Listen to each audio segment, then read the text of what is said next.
विमल पिछले 10 साल से इस तरह से चल रहे हैं। अभी कुछ महीनों से तकलीफ़ बढ़ गई है और जब पेशेंट इस तरह से लंगड़ा कर चलते हैं तो इनकी कमर में भी दर्द हो सकता है, इनके अपोज़िट नी में पेन हो सकता है और जब ज़्यादा चलते फिरते नहीं हैं तो धीरे धीरे ऑस्टियोपोरोसिस यानी कि हड्डियाँ कमज़ोर हो जाती हैं, मसल्स वीक हो जाती हैं। लेकिन पेशेंट तब तक वेट करते रहते हैं जब तक कि उनकी डेली एक्टिविटीज़ लिमिटेड नहीं हो जाती। ये देखिए विमल जी को एक सिंपल सा सीढ़ी चढ़ने में भी कितनी दिक्कत हो रही है। तो पेशेंट हमारे पास जनरली इस स्टेज पर आते हैं और तब तक काफ़ी परेशानियाँ शुरू हो जाती हैं, हर जगह पेन शुरू हो जाते हैं। But it is our responsibility to make this patients normal again और MIS टेक्निक से हम इनको बिल्कुल नॉर्मल लाइफ दे पाते हैं। तो विमल हमारे साथ हैं, कोरेगांव महाराष्ट्र से आए हैं और इन्होंने जो मुझे बताया था कि इनको ये पेन है और वो नीचे तक आता है। हाँ। कितने दिनों से? 10 साल से और धीरे धीरे बढ़ रहा है। धीरे धीरे बढ़ रहा है। तो जब हम कभी भी पेशेंट को देखते हैं कि उनको यहाँ पर पेन है और नीचे की तरफ आता है तो हम हमेशा सोचते हैं कि स्पाइन की प्रॉब्लम है और इसी तरह से हमने इनको एग्जामिन करना शुरू किया। सबसे पहली चीज़ आप देखें कि इनका जो लेंथ में डिफरेंस है 1 इंच का। स्पाइन में जनरली आपको शॉर्टनिंग नहीं मिलेगी, तो that is first doubt. Second, muscles इधर थोड़ा सा वीक है लेकिन वो स्पाइन में भी हो सकती है। तो हमेशा की तरह हम पेशेंट को कैसे एग्जामिन करते हैं? पहले SLR करते हैं, बिल्कुल ठीक है। हिप और नी एग्जामिन करते हैं, इसमें भी जैसे हमने देखा है SLR किया, दर्द तो नहीं है। हिप को, नी को देखा और हिप, ये देखिए जैसे ही हम रोटेशन करते हैं तो यहाँ दर्द हो रहा है। हाँ देखिए, और इनका नी बाहर की तरफ जा रहा है, ये ऐसे सीधा नहीं होता। ये देखिए, अगर हम नी दोनों देखें तो ये जो नी कैप है ऊपर की तरफ है लेकिन ये इधर की तरफ है। बिकॉज आप पैर भी देखें अगर, तो ये पैर आपका ऐसे रहता है, इसको अगर लाने की कोशिश करते हैं यहाँ पे तो वहाँ दर्द होता है। तो जैसे हम फ्लेक्शन करते हैं तो ये देखिए घुटना बाहर की तरफ गिर रहा है, पेन हो रहा है। फ्लेक्शन मुश्किल से 30 डिग्री है, रोटेशन हार्डली 10 डिग्री। और अगर अबडक्शन करते हैं पेन है, पेशेंट का पेल्विस पूरा मूव कर रहा है, दैट मीन्स कि पेनफुल है ये। कितना चल लेते हैं इनसे पूछो? 10 पावलं आता सध्या का ना, आता 10 पावलंच, आता 10 कदम बाहेर चलते. घरातलं करते. 10 कदम के बाद पेन हो जाता है। हाँ। तो घर में रहते हैं आमतौर हाँ, पे, घर में रहते हैं। बाहर नहीं जाते। बाहर नहीं जाते, अगर किसी शादी फंक्शन में कहीं जाना है तो कहीं नहीं जाते। कहीं भी नहीं जाते। कितने दिन से? अभी 3-4 महीने हो गए, 4-5 महीने। तो 3-4 महीने से घर पे हैं। हाँ। और कोई दर्द की दवाई ले रहे हैं? दर्द की नहीं, अभी तो फिलहाल नहीं। पेन किलर नहीं ले रहे, अच्छी बात है। तो हम जैसे ये सर्जरी करेंगे इनका पेन ख़त्म हो जाएगा, पैर बराबर हो जाएगा और जो लंगड़ा के चल रहे हैं वो ख़त्म हो जाएगा। लेकिन जब इतनी पुरानी बीमारी होती है 10 साल से जैसे बता रहे हैं, तो ये जो मसल्स हैं वो कमज़ोर पड़ गई हैं इनकी। तो एक्सरसाइज बताएंगे, एक्सरसाइज करके बिल्कुल 3-4 महीने में ऐसा लगेगा जैसे कुछ भी नहीं था इनका। और 3-4 महीने के बाद ये ज़मीन पे बैठ सकते हैं, पालती पालती लगा सकते हैं, इंडियन टॉयलेट यूज़ कर सकते हैं, ठीक है। और फिर इनका मन करे तो 4 किलोमीटर 5 किलोमीटर चल सकते हैं आराम से। अगली चीज़, हम इसमें ऐसा इम्प्लांट डाल रहे हैं कि इनको दोबारा ऑपरेशन की ज़रूरत नहीं है। नॉन सीमेंटेड इम्प्लांट डालेंगे ताकि वो जितना चलेंगे उतना मजबूत हो जाएगा। और कोई सवाल पूछो? आणखी काय विचारायचं? आता चालता येणार का ऑपरेशन केल्यानंतर? अभी चलने को आएगा ना ऑपरेशन के बाद? हाँ। किती दिवसांनी? कितने दिन के बाद? कितने दिन? कल सुबह करेंगे तो कल शाम को चलेंगे। अच्छा। बताइए, समझ में आ रहा है? हां, कल सुबह करेंगे तो कल शाम को ही चला देंगे। येतं का? बघ ही दुखत असेल ना, ये दर्द करता है, हाँ, ये दर्द खत्म हो जाएगा। होते का? और परसों सीढ़ी चढ़ेंगे। पैर चलना। हां, समझ रहे हैं क्या कह रहा हूँ? समजलं. कल मिलते हैं सुबह। इनका सतार महाराष्ट्र से आए थे और इसमें आप देख सकते हैं कि इनका जो लेफ्ट हिप है पूरा डैमेज्ड है। पिछले 10-12 साल से ऐसे लंगड़ा के चल रहे हैं। पहली चीज़ आप देखेंगे कि जॉइंट स्पेस, जो इधर जॉइंट स्पेस है इधर बिल्कुल नहीं है। जो हेड और एस्टेबुलम में there is no space left. दूसरी चीज़ है कि फीमर और पेल्विस में देयर इज नो गैप, बिल्कुल टच कर रही हैं। इससे मूवमेंट्स बिल्कुल ख़त्म हो गई हैं इनकी। ऐसी स्पेस होना चाहिए। So this is our target of surgery कि एक तो हमें स्पेस क्रिएट करना है, दूसरा जो सेंटर ऑफ रोटेशन अंदर चला गया, जो फीमर अंदर चली गई है, इसको हमें बाहर लेके आना है। तो ये है इनका लेटेस्ट एक्सरे। तो इसमें हम वो सब चीज़ें अचीव कर पाए हैं। ट्रोकेंटर जो बिल्कुल पेल्विस के साथ था उसको दूर ले आए हैं, लेसर ट्रोकेंटर भी दूर आ गया है, और अब लेग लेंथ भी ऑलमोस्ट इक्वल है। थोड़ा सा पेल्विक टिल्ट आप देख सकते हैं, हल्का सा पेल्विक टिल्ट है, लेकिन ये साइन टाइम के साथ करेक्ट हो जाएगा। और इनका नॉन सीमेंटेड इम्प्लांट 6 महीने पहले किया था, तो ये आप देख सकते हैं ये कैल्सिफिकेशन होते हैं जिसको पेडिस्टल कहते हैं। इसका मतलब है कि हमारा जॉइंट बिल्कुल यहाँ स्टिफ हो गया है, बिल्कुल वेल्ड जिसको कहते हैं, बोन वेल्ड हो गया है, अब ये कभी भी हिल नहीं सकता है। और यही एडवांटेज है कि 60 साल के पेशेंट में भी हम नॉन सीमेंटेड इम्प्लांट डाल रहे हैं। अब ये इम्प्लांट लाइफ लॉन्ग कभी भी इनको चेंज करने की ज़रूरत नहीं है। तो ये है MIS टेक्निक का फ़ायदा जो विमल जी को हुआ है। अब नॉर्मल चल रहे हैं, पेन फ्री हैं, सारी एक्टिविटीज़ कर पा रहे हैं, और इस एज में जो रिस्पॉन्सिबिलिटीज़ हैं इनकी उन सबको फुलफ़िल कर पा रहे हैं। तो MIS टेक्निक सिर्फ यंग पेशेंट के लिए नहीं है, किसी भी एज के पेशेंट के लिए MIS टेक्निक का फ़ायदा है। इसमें रिकवरी फास्ट होती है, ब्लीडिंग नहीं होती है, और सबसे बड़ी बात, जब नॉन सीमेंटेड इम्प्लांट हम यूज़ करते हैं तो इन पेशेंट्स को कभी भी ये चिंता नहीं रहती कि बार बार ऑपरेशन होगा। और ये सबसे बड़ा फ़ायदा, आप देखिए मसल पावर को हम पूरा मेंटेन कर रहे हैं, मसल पावर को पूरा हमने प्रिजर्व किया है, सारे टिश्यूज़ को प्रिजर्व किया है। तो इससे इनकी जो बेसिक एक्टिविटीज़ हैं वो इमिजिएटली शुरू हो जाती हैं। So Vimal is now enjoying life again and we wish her all the best. ये घुटना मोड़िए, बहुत अच्छी मूवमेंट है, मोर देन 100 डिग्री है रोटेशन। दर्द तो नहीं है? ठीक है। दोनों पैर मोड़िए, कमर उठाइए, यस कंफर्टेबल, ओके। अब चौकड़ी लगाएंगे,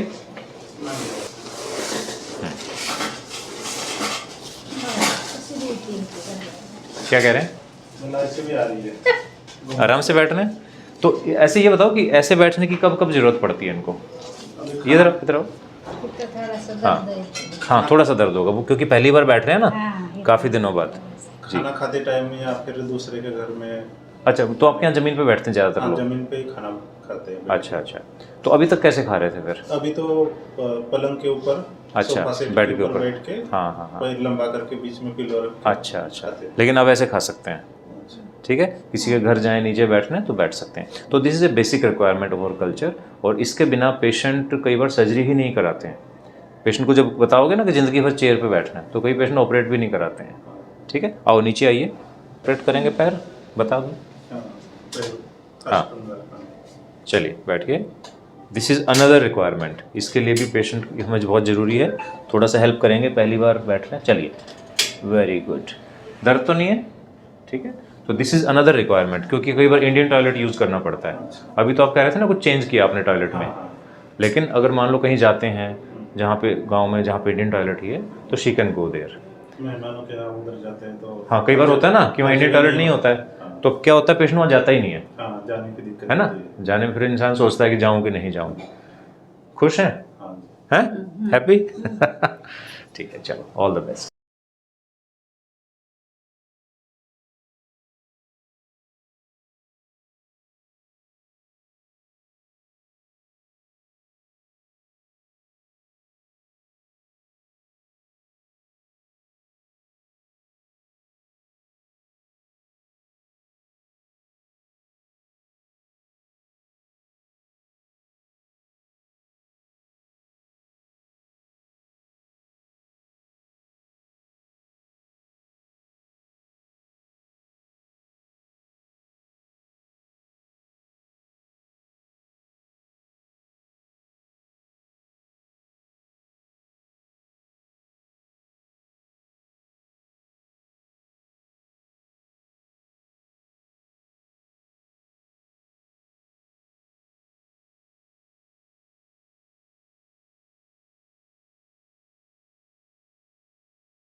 तो सबसे पहले एक्सरे हम देख रहे हैं भारती का।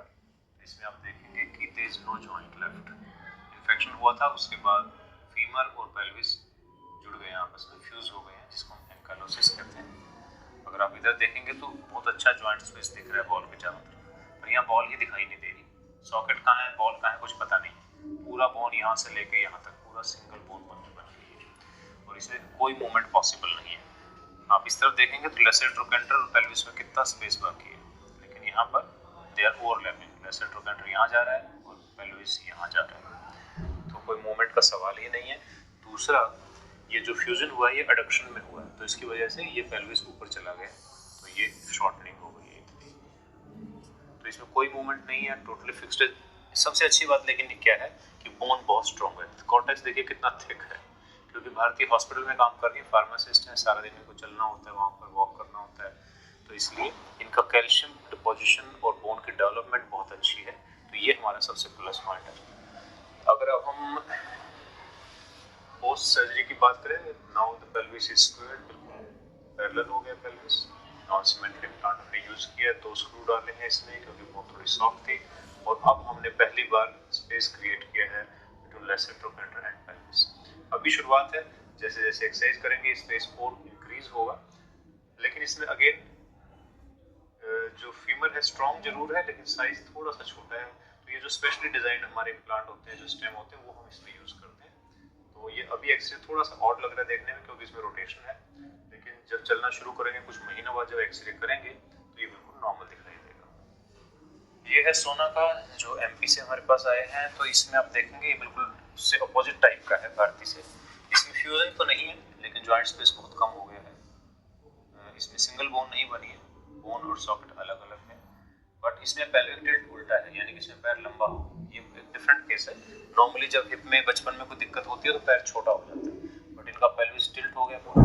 तो ये पेल्विस इधर है और ये इधर है, तो ये इतना सारा इसमें डिफरेंस है दोनों पैरों में। जैसे ही हम इसको अनलॉक करेंगे, ये बेसिकली हिप इसमें फंस गया है सॉकेट के अंदर, जैसे हम इसको लूज करेंगे, वापस नया जॉइंट लगाएंगे, ये अनलॉक होकर ऊपर चला जाएगा। और ये इनका एक्सरे में बिल्कुल ऑब्वियस है। सर्जरी के अगले दिन का एक्सरे है ये। इसमें हमने नॉन सीमेंटेड सॉकेट यूज किया है, तो स्क्रू भी डाले हैं, एंड अगेन जो ये नॉर्मल स्टेम नहीं है, ये वही स्पेशली डिजाइन स्टेम है जो हम इन बच्चों में डालते हैं। पेल्विस बिल्कुल बराबर आ गया है, लेकिन हिप आप देखेंगे जो लेग जैसे ऐसे होनी चाहिए, ये वाइड अबडक्शन में है, क्योंकि इधर की मसल्स टाइट हो गई हैं। जैसे जैसे हम एक्सरसाइज करेंगे टाइम निकलेगा, ये वापस अपनी जगह पर आ जाएगा। तो दिस इज सेकंड केस। ये है थर्ड केस जागृति मिश्रा का, कानपुर से आए हैं। इसमें पेल्विस बिल्कुल बैलेंस्ड है। This is a different case. Problem वही है, लेकिन वो अलग अलग तरह से प्रेजेंट कर रही है। इसमें आप देखेंगे इसमें हिप बना ही नहीं है। नॉर्मली हमारा सॉकेट इतना बड़ा होता है, लेकिन इसमें सॉकेट सिर्फ इतना है, ये देखिए बिल्कुल छोटा सा। जब ये 10-11 साल के थे, इनको प्रॉब्लम हुई थी, तो वहीं पर ग्रोथ रुक गई है। और नेक हैवी नहीं, और ये हेड इसके साथ ही ऐसे इतना सा हेड बड़ा हुआ। There is no neck, lesser trochanter आपको दिखाई भी नहीं दे रहा है, और बोन बहुत ही डायमीटर बहुत कम है। तो इससे कंपेयर करें तो डायमीटर लगभग 50% है। तो इसमें हमें दोबारा से, ये टीयर ड्रॉप है, हमें सॉकेट फिर से क्रिएट करना पड़ेगा। हमें इसमें एक छोटा स्टेम डालना पड़ेगा, जो कि नॉर्मली स्टैंडर्ड कंपनीज के नहीं मिलते हैं। तो हमने स्पेशल इन बच्चों के लिए इम्प्लांट बनवाए हुए हैं। ये है सर्जरी के बाद। तो इसमें आप देखेंगे थोड़ा सा पेल्विक टिल्ट है। ये हमने पूरा सॉकेट रिक्रिएट किया है, लेकिन आप देखेंगे हमने बिल्कुल एक थिन बोन अभी भी छोड़ी है, ताकि हम पेल्विस में एंटर ना करें। 3 स्क्रूज डाले गए हैं, नॉन सीमेंटेड इम्प्लांट है, और ये हमारा स्पेशली डिजाइन इम्प्लांट, जो कि इस तरह की फीवर में फिट हो जाता है। अगर इसमें स्टैंडर्ड इम्प्लांट डालेंगे तो इम्प्लांट अंदर ही नहीं जाएगा, तो या तो बोन फ्रैक्चर हो जाएगी या इम्प्लांट बाहर रह जाएगा और उससे पैर लंबा हो सकता है। तो ये है इनका आफ्टर सर्जरी। लेकिन आप देखेंगे कि इधर बोन कितनी अच्छी वेल डेवलप है, इधर बोन डेवलप नहीं हुई है, तो हमें बहुत केयरफुल रहना पड़ता है ड्यूरिंग सर्जरी कि हम कहीं फ्रैक्चर ना कर लें।